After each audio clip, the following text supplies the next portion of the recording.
pa sa mga dapat mapagtuunan din natin ng pansin, bagamat ang sabi ng Pangulong Bongbong Marcos, hindi ko pakikialaman yung usapin na yan.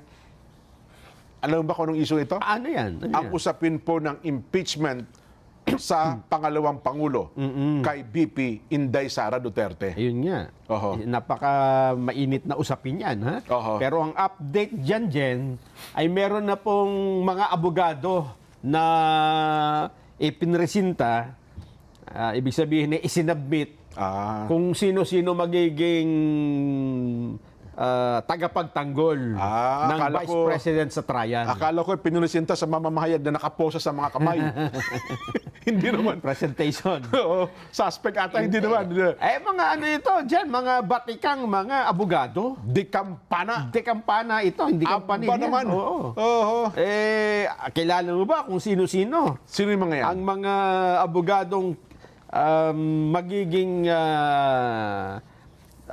bahagi ng defense panel. Defense muna tayo. Oo, Sige. defense. Defense muna. Oo. Ito yung... kasi sa prosecution, mga congressman yan eh. Kasi ang prosecutor, meron din private prosecutors eh. Spokesman, kinuha nila. Ayun. Hindi, bukod sa spokesman, alam ko meron din mga... Hindi ba siya, ang talagang nag-ano dyan sina... Ayun, tumitindig. Yung mga prosecutor talaga. Yung mga congressman. Yung congressman talaga. May mga legal counsel din siguro doon. Ayan, Pero sa panig ho ng Vice President, ito yung mga abogado magtatanggol sa pangalawang Pangulo. Sila yung magtatanong. Sino yan? Una po sa listahan, si Attorney Philip Siegfried Fortun. Aba, si Attorney Siegfried Fortun, matindi Wala yan. na yung kapatid niya rito sa listahan na gumanap din na defense lawyer nung kay Corona. Ay, si Erap nga nga pala. Sila Fortun nga pala noon. Yes. Tsaka si, anong pangalan noon? Raymond. Si Raymond. Magaling na, photographer yon. Raymond Fortun? Raymond Fortun. Ganun yun ba? ang kanyang hobby. Okay. Attorney Gregorio Narbasa II. Ito medyo bata-bata ito. Pagka tingin mo yung apelyido, Narbasa. Dating Chief Justice Salazar Law Firm. Sheila Sison. Attorney Carlo Joaquin Narbasa. Attorney Roberto Batong Bakal. Matindi. Matindi to. Ito, hindi kahit tibagin niya, bato na bakal pa. Attorney Justin Nicole Gular. Attorney Lyndon Miguel Baquel. Attorney David Ronel Golia. The seventh. Parang kilala ko tong si David Golia. Nakaklase ko to nung... Yan ata yung yung pinakamatibay sa kanila. Si David. Mantakin mo, David na, pinagsama pa kay Goliath pa, no? Attorney Maria Celina Golda Fortun. Attorney Clarlane Radok. Attorney Francesca Marie Flores. Attorney Miguel Carlos Fernandez. Attorney Reynold Munsayak, Attorney Mark Binluan, Attorney Ralph Bodota, at Attorney Michael Wesley Powa. Ito ba yung sa DepEd dati? Si Michael Powa yan. Yes. Sarap gumawa ng noodles yan. Si Attorney Poha. Pawa yan. Yung Vietnam. Ayan po ang abogado ng Vice President. Yan ang magiging tagapagtanggol niya. Yun namang sa House Prosecution ay nailabas na dati, di ba? May tinalaga, mga prosecutors. 11. Pero napalitan na ba yung, dahil... nananatili pa rin, 11 pa rin sila. Kasi dadagdag. May natalo kasi dalawa. Ayun. So, pero pagpasok pa ng 20 Congress, hindi pa nila alam kung kasi iboboto pa pala yan eh. Ang papalit nga raw, yung Shell Jokno, tsaka yung Laila de Lima.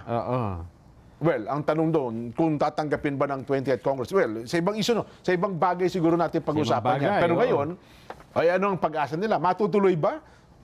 Makaka-first base ba man lamang? Ang impeachment? Kasi ang hinihintay nila ngayon, magkaroon na ng proceedings. Di ba? Ayun nga yung paniniwala nila. Kasi hinihintay ata yung 10 araw na sumagot sa summon ang pangalawang Pangulo, di ba? Pagkatapos ba ng 10 araw? Natanggap na yung summon eh. Yun na nga. Sabi ng Vice President, masarap ang tong summon na to. Dagdagan nyo nga niya ng latik. Sa panig naman ng mga prosecution sa House, naglagay na rin sila ng spokesperson diyan. Aba! Impeachment trial, prosecution, spokesperson. Iba pa yung spokesperson ng HOR. Oo, si spokesperson Princess. ng House eh. Okay. Ito man kung tungkol sa impeachment. Impeachment lang ito. Oo. Kasi Sino nga yan? naman, Malamang maganda yan. magkakahalo-halo eh. Malamang maganda rin yan. Kasi di ba naalala mo yung mga spokesperson nung panahon ni Corona? Oo. Karen Jimeno. Ganda. Sa depensa yon. Yun na nga. Tsaka yung... Sino sa prosecution? Basta kalimitan yan, magaganda ang ipinopront nila. Tsaka gwapo yung nakita mo naman yung attorney Tranquil Salvador. Oo. Di ba? Puro sa depensa yon. Yun na nga, yun na nga. Pero dati sino bang spokesperson sa... Wala yata noon. Wala ba tinalaga noon? Parang mga sila din, mga house. Sila Ngayon lang din. ako kaya nagulat nga ako may private lawyer sa prosecution panel. Tapos private na spokesperson ito. Tapos spokesperson Hindi pa. congressman ito. Hindi. Maganda yan. Malamang. Kasi yun ang malimit na ginagawa nila. Maganda spokesperson para kahit galit ka, pag nagtatanong yung mga reporter, maganda pa rin ang tanong. Ito Jen lalaki, Sino ha? Magandang lalaki. Siguro, hindi ko pa nakita. May picture ba tayo? Sino yan? O video, mamaya makikita natin. Ipakita nyo nga kung sino nang makaliskisan natin. Ito po si Attorney Antonio Bukoy. Ha? Antonio Bukoy. Ayan, batang-bata. Gwapo, gwapo. No? Siya po ay isang human rights lawyer. Aba. Ginawa siyang House Prosecution Panel spokesperson. Batang UP siguro to. Pag ganyan forma, batang UP yan. Pare ko. Antonio Odi Bukoy. Siya ay litigation lawyer for 41 years. Ang tindi. At tama ka, siya ay law degree, nakuha niya sa University of the Philippines sabi College ko of sa'yo, Law, 1984. Batang UP yan, pare ko. Pero bago siya maging abogado, siya ay bahagi na ng pre-legal assistance group mula po noong 1980. Ng flag. Oo. Yes. Yun. Parang galit na kagad Hindi pa nagsisimula, nagpapaliwanag pa lang Sarisi lang. Alam mo yung maganda ang labanan sa impeachment. Asaran yan. Pero parang nagpapaliwanag pa lang kayo Parang galit na kagad. Mukhang meron na nga siya kinontra kagad Pag gano'n? Kinontra niya si Senate President Francis Escudero. Ang tindi Nang sinabi niya na, hindi, kami ang hukom dito. Kung anong iutos namin sa prosecution, dapat sundin kami. Siyempre. Kasi kami ang judge Gano'n. Eto, ang sabi niya, hindi yan. May pasample agad siya. Hindi ganyan dapat. Pakinggan natin, Attorney Bukoy. Kindly. Hindi po. Meron pong limitasyon. Ang limitasyon ay ang ating saligang batas at ang kanilang sariling impeachment rules. Hindi po pwedeng porque you are sui generis, pwede mong gawin ang lahat ng gusto mo. Ang limitasyon po ay nasasaad sa ating saligang batas at sa kanilang sariling impeachment rules. In fact, kung yung impeachment rules po ay hindi alinsunod sa saligang batas, hindi rin po obra yun. So lalo na, yun sa kanyang statement na kaya niyang gawin, kaya nilang mag-order ng kahit na ano, mali po yun. Dapat alinsunod sa parameters na sinet ng saligang batas. Kung inyong tutunghayan, nakahiwalay po yung Article 11 do sa Article 6. Article 6 ho, tungkol sa trabaho ng paggawa ng batas. Yung Article 11 is for accountability. Very specific yung provision ng accountability. Very specific what the powers are. So, hindi po pwedeng bardagulan to. Hindi pwede na kung anong gusto, yun ang gagawin. May limitasyon. Tama naman. At alam din naman ni Senator Chis Escudero. Pero isa lang ang gusto ko naintindihan. Mali ka doon, Senate President, Senator Judge, Presiding Officer, Chis Escudero. Sabi ni Bukoy, Attorney Bukoy. Sa bagay. Yun lang ang simpleng doon, paliwanag. Nako. Pero, sa kabila niyan, mukhang nagkakasundo naman sila tungkol sa pag-inhibit. Di ba sinasabi nila, naku po, may pinapanigan na yung mga senador judge. Oo nga, oo. Yung iba, panig na sa... Meron na agad no? Oo, may conclusion na, wala pang trial. Kilala mo na agad, para bagang may minamanok na kagad. Oo. May panawagan nga ngayon Na mag-inhibit ang mga senator judges na halatang may mga biases. Aba? Nelson? Pakinggan natin muna si Vice President Sara Duterte. Ayan. Ano po ang reaksyon ng Vice President sa mga nananawagan na yung mga bias na senator judge, wag na kayo sumali sa impeachment? Panig kayo kay BP Inday Pakinggan natin. BP Inday Sara. Hindi kasi tayo pwede magpa-inhibit ng mga senator judges based on bias. Dahil ang posisyon lang naman ng isang tao is you are for or against. Inday Sara, no? Kung ganun ang ating basehan sa inhibition, ay dapat din natin ipa-inhibit ang mga senators na meron ding bias against Sara Duterte, no? Tulad na lang ni Senator Risa Ontiveros na in a public speech, sinabi niya na kailangan talaga, ano ba term na ginamit? Kailangan burahin or kailangan wasakin, kailangan sirain, gibain ang pamilyang Duterte. So kung ganon, na magpa-inhibit tayo based on bias, ay madaming senators ang ipapa-inhibit for or against Sara Duterte. Kaya sinasabi ko, ibigay na natin yung benefit of a doubt dyan sa ating mga senator judges na gagawin nila ang trabaho nila ng patas according to sa sinumpaan nila as senator judges. Ayun. So, sa kanya, ang sabi ng BP Inday, kung magpapa-inhibit kayo ng pumapabor sa akin, ipapa-inhibit din natin yung kontra. Ha? Yun na nga, na parang pumapabor naman sa kabila. Oo. Dapat anya, senator judges, walang kinikilingan, walang pinoproteksyonan. Serbisyong totoo lang. 23 oras. Natulog ng 1 oras May sagot dyan si Congresswoman Isabel Zamora. Ito naman yung member ng prosecution team yan. Prosecutor. Congressman ng kung hindi ako nagkakamali ay Zamora, San Juan.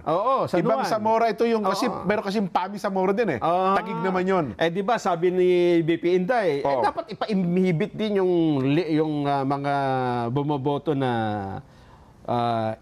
lalo na yung Senator Ontiveros, di ba? Ito naman ang sagot ni Congresswoman Isabel Zamora. Yan. Pakinggan naman natin. My take on that is that Senator Ontiveros or even the 4 others who voted against the motion to remand, these 5 senator judges have not shown any bias against the Vice President. What I believe that they have shown is adherence to the Constitution and to the Senate impeachment rules. Just because that they voted against that motion to remand does not mean that they are against the Vice President. It just means that they are following the Constitution, they are following rules, and that they want to see the evidence to be presented before the senator judges and before the public. Yan. Ayun. Isabel. Zamora. So para sa kanila, hindi bias yon? Hindi daw. Kasi ang sinusundan daw nila ay ang konstitusyon daw, gano'n? Parang tiningnan na nila, mali yung pagre-remand. Oo. Kung si Senate President Chis Escudero naman ang tatanungin. Ayan, yan naman. Tingnan natin. Total siya ang presiding officer, di ba? Yes. Your Honor, ano bang gusto nila mag-inhibit yung mga bias na senator judge? Ano ba dapat gawin? Your Honor. At kung may panawagang inhibition dun sa mga pabor kay VP Sara, anti-impeachment, malamang may panawagan ding inhibition dun sa mga ayaw kay VP Sara at saka pabor sa impeachment ng mambabatas. But generally, ang pag-recuse, nakita na nating nangyari yan sa ibang impeachment na kaso. Kung maalala ninyo, ang defense panel hiniling na mag-inhibit si Senator Judge Drilon noong impeachment ni Chief Justice Corona. Ang desisyon ng impeachment court doon ay hindi yan impeachment court dahil voluntary decision yan ng isang impeachment court judge. Ngayon, defense panel ang humiling nun dahil duda sila sa na daw yung posisyon ng Senator Judge. Para sa akin, yan din ang i-apply naming president at hindi lang rules kaugnay sa inhibition. It is voluntary on the part of the impeachment court judge at hindi yan pwedeng ipilit sa sino man. Pabor man kay VP Sara o kontra man kay VP Sara. Pabor man sa impeachment o kontra man sa impeachment. So yun pala ang stand niya bilang presiding officer. Anong sabi niya? Hindi natin mapipilit yan. Maliban na kung gustuhin nila, mag-inhibit sila. Tama naman. Personal kasi ang inhibition. Yan. At ito pala, nangyari na nung corona impeachment na ang Senate President noon at presiding officer, Senador Juan Ponce Enrile. Ang kanilang pinapa-inhibit noon ay Senator Judge Franklin Drilon. Drilon ba Drilon? Drilon. Na anti-corona that time. Ayun. Hindi nag-inhibit. Hindi po nag-inhibit. May sagot din dyan ang spokesperson ng prosecution panel dyan. Ba? Si Attorney Antonio Bucoy. Ha? Sumagot ang gikagad. Talagang aktibo ang bilis. Kabago-bago pa lang. Kanina sabi niya, hindi. Mali si Senate President dun sa kahit na lang anong iutos nila, dapat sundin. Hindi yun. May limitasyon. Ito naman ang kanyang panig tungkol sa inhibition ng mga senator judges. Attorney, ano naman ang kailangan gawin? Pina-inhibit yung mga senator judge na bias di umano. We will give them the benefit of a doubt. Sapagkat, alam po naman nila yung batas eh. Alam nila kung anong ginagawa nila eh. Nanumpa sila that they will administer impartial justice. Ngayon, tignan po natin kung talagang tutuparin nila yung pinanumpaan nila to deliver impartial justice. The cold neutrality of an impartial judge. Ayun. Para sa kanya, nabanggit pa pala si Kuya Benny Antiporte. benefit of the doubt. Benny, ang kailangan natin. So, para sa kanya, wag na ipilit yung inhibition na yan. Totoo naman yun kasi kapag ka nag-inhibit ang mga sinasabing mga bias, wala akong matitira sa impeachment court. Ibig sabihin, hindi magkakaroon ng impeachment trial. Kasi ako naniniwala, yung 23 na yan, may kanya-kanyang biases yan. Naman. Di ba? Kahit pa sabi nilang yung cold neutrality of an impartial judge. Di ba? Kasi kung ipapa-inhibit talaga natin yung mga tinuturo nila na bias, wala nang Ako sa tingin ko yun ay technically okay yun pero nangyayari lang yun sa isang proper court Pero kung senator judges may politiko, gaya nitong impeachment trial, aminin man nila o hindi, may bias. Tanong naman si Yusek Claire Castro ba walang alam ko may comments sa tungkol sa mga bias Wala dito ganun. Sige, wag na natin. Sabi ni Jay Ruiz, wag nyo nang isama. Wag na. Oo nga, kabuti-buti din. Kagulo-gulo pa. Kabuti-buti, tumatahimik.